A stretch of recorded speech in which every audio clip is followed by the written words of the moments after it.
Hello, and welcome back to the Nicotine Diaries. This is day two. I've decided I am going to call it the Nicotine Diaries because I don't know. I think it just sounds good, even though it doesn't really explain what I'm actually doing.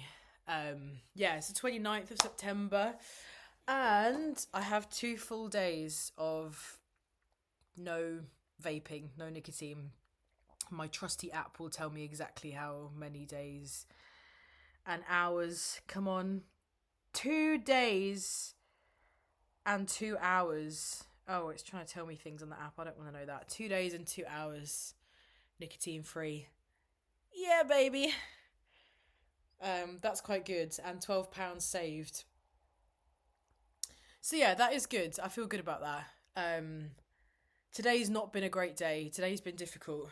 I mean, it's a Monday, and I was back at work today, and I guess inevitably there was going to be more things that were going to upset me today than yesterday, because yesterday I was just chilling, going to the zoo, and there was nothing in the world to bother me. And today I had to go to work and deal with annoying people, and especially this one annoying colleague that I have who is just, this person has just made my life so difficult in the last year or so that I've been in this job. And yeah, I think I realised that I've been using the vaping as a way of coping with the feelings that I'm having, the difficult feelings that I'm having about certain people at work or in my life. And I think it's this weird little illusion in my brain that's like, okay, so this person is in front of me and they are, belittling me or disrespecting me or whatever.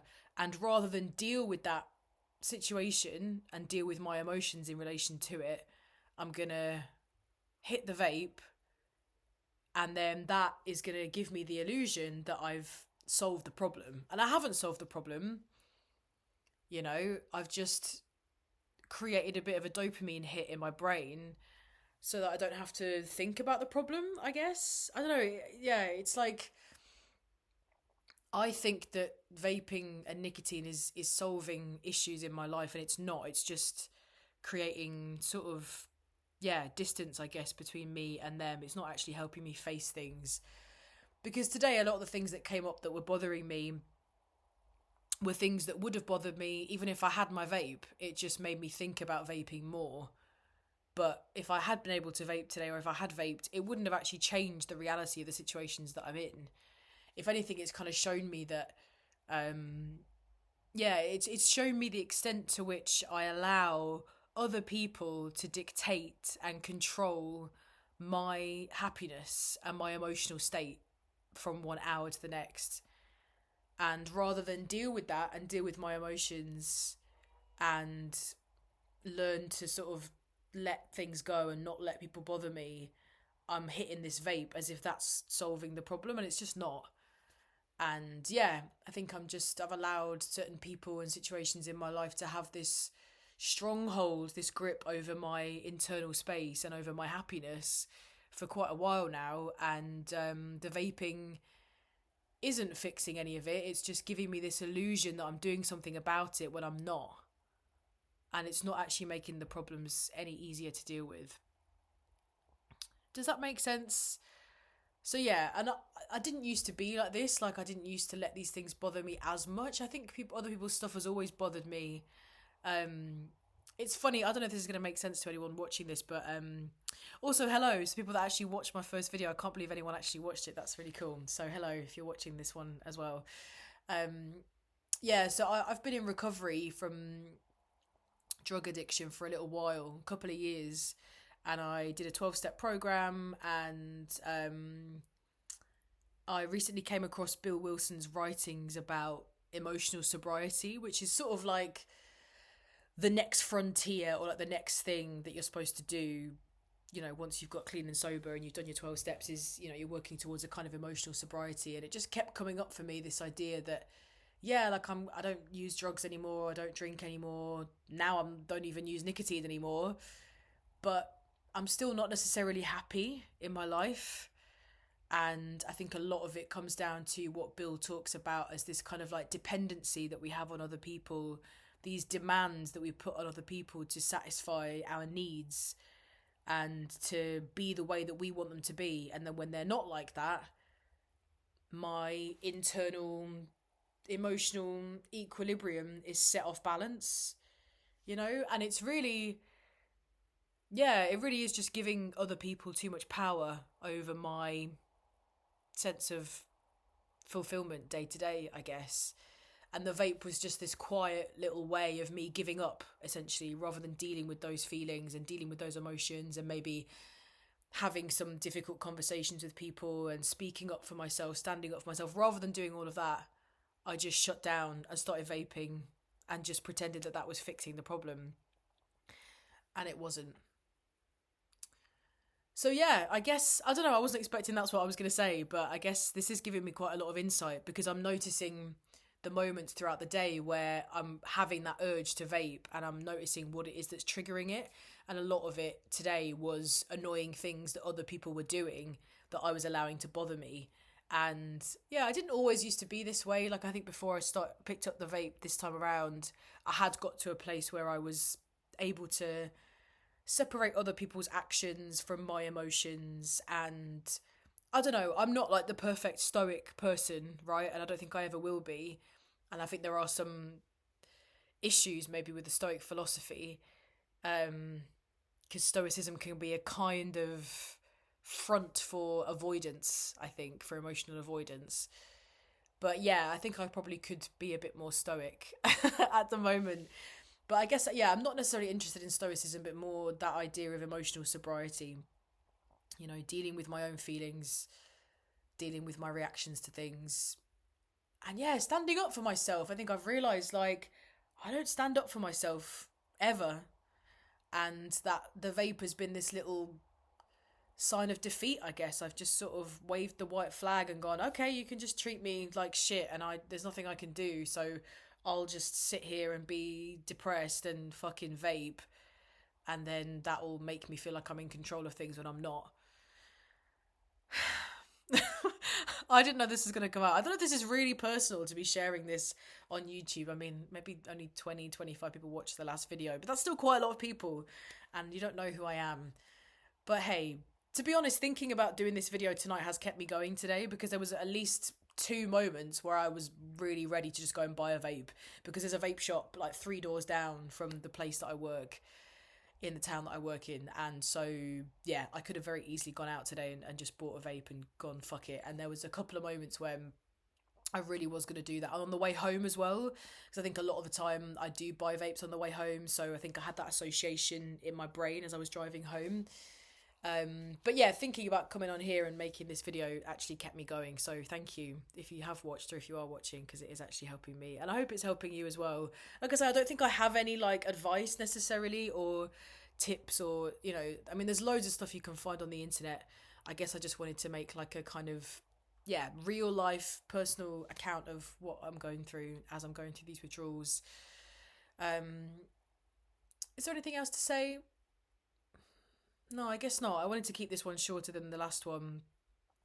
But yeah, I guess my symptoms, like I've still been having those skipped heartbeats. Irritability's definitely been a big thing today. I've been very irritable. I don't think I've reacted to anything, which has been good, but I have felt a lot of sort of anger and irritability rising up within me. I didn't sleep great last night. It wasn't awful, actually, my sleep. I did sleep for about 4 or 5 hours, and then I woke up about 3 o'clock in the morning. And then I managed to get back to sleep quite quickly. And then I woke up again about 6 in the morning. And then my alarm went off at 7. So it was kind of interrupted sleep, but it wasn't terrible. I have felt very tired today as well. I mean, nicotine is obviously a stimulant. And I think I really noticed that today. And I think I've realised as well that, because my sleep routine's been completely out of whack for like a long, long time. Definitely most of 2025 and a lot of 2024 as well.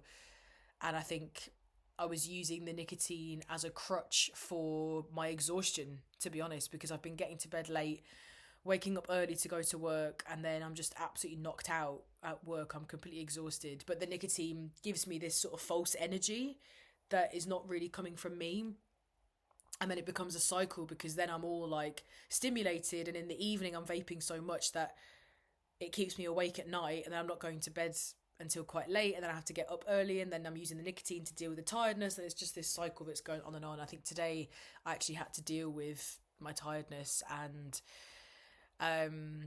yeah, my appetite hasn't been too bad. I know people say that you get a really sort of an increase in appetite when you stop vaping or stop using nicotine. I haven't had that very much, but I did have a really carby, heavy, sugary lunch. I was really craving something like heavy and carby and sugary, and the sugar then kind of became my stimulant for the afternoon. But I actually ended up feeling a bit spaced out and rubbish after that, so I think I've realised that, yeah, it's probably not a good idea for me to replace the nicotine with sugary foods.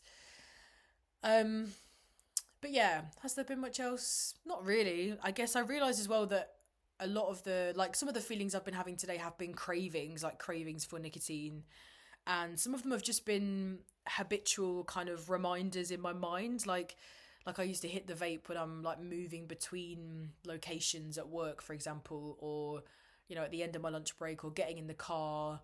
And it was more like the action of doing those things was reminding me, like, oh, this is usually a time when I would vape. It wasn't that I felt like I needed to vape in that moment. It was just the action triggering the response, I guess, triggering the need for the vape.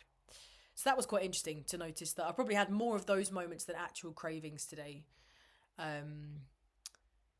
Yeah, so no. Oh, I will say as well, I'm using, I'll put a link to this in the description, but I've been using Dylan James's sleep affirmation tracks. So I found out about Dylan James maybe like a couple of years ago, and I've kind of gone on and off his content and his teachings for quite a while. He talks about manifestation, and he uses it in a relationship context, but you can really use it in any context. And I really like what he talks about. I mean, I won't try and paraphrase what he does, but he focuses a lot on self-concept and actionable things you can do, and sort of takes the like magical woo-woo part out of manifestation. So yeah, so I think that's really helped. Like, I'm not sure, like the last week or so I've been listening to his confidence tape, the sleep affirmations tape to do with confidence, because I've realised that my confidence has really taken a dip in the last few months. I think partly because of that breakup that I was talking about, and yeah, just general things in life, like I'm not feeling as confident as I used to. And I think the vape also gives me this strange false confidence. I'm not sure if it's just the stimulation that makes me feel confident, or if it's like something else. But yeah, like in social situations it makes me feel more confident. And yeah, but it's like I say, it's a false confidence, and it's a confidence that's reliant on this crutch of the nicotine. And so yeah, I think those affirmation tapes have really been helping, because I'm waking up feeling better about myself. So yeah, I'd recommend that. He does actually have an addiction tape, and so I'll put the link to that in the description as well. I'm not going to go into detail about what he does. Like I say, if you're interested in what the whole sleep affirmations thing even is, then just watch the content on his channel and that will make sense. I'm not going to paraphrase what he does. But yeah, so I think that's been really helping. And is there anything else to say? Something else popped into my brain, but I think it's gone. Can't have been that important. Okay, I'll leave it there. Today's day 2, and I'll be back tomorrow, day 3, I hope. Yeah, I'm working tomorrow as well. I've actually got quite a busy week coming up, and I think that will really help. I think it's good to keep busy and to not have too much time to like stop and overthink things. I think I have been having quite a lot of negative thoughts today about various things. But I've just tried not to like buy into it too much, I think this is a problem I have, is like I don't just have the negative thoughts and let them be.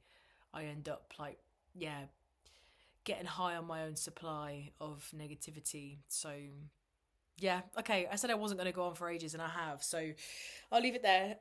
But yeah, hope you are doing well, and like I say, give me a comment or something if you want me to go into a specific topic about my nicotine withdrawals, then let me know. And if you are nicotine withdrawing, then power to you, and see you tomorrow on day 3. Okay, peace out.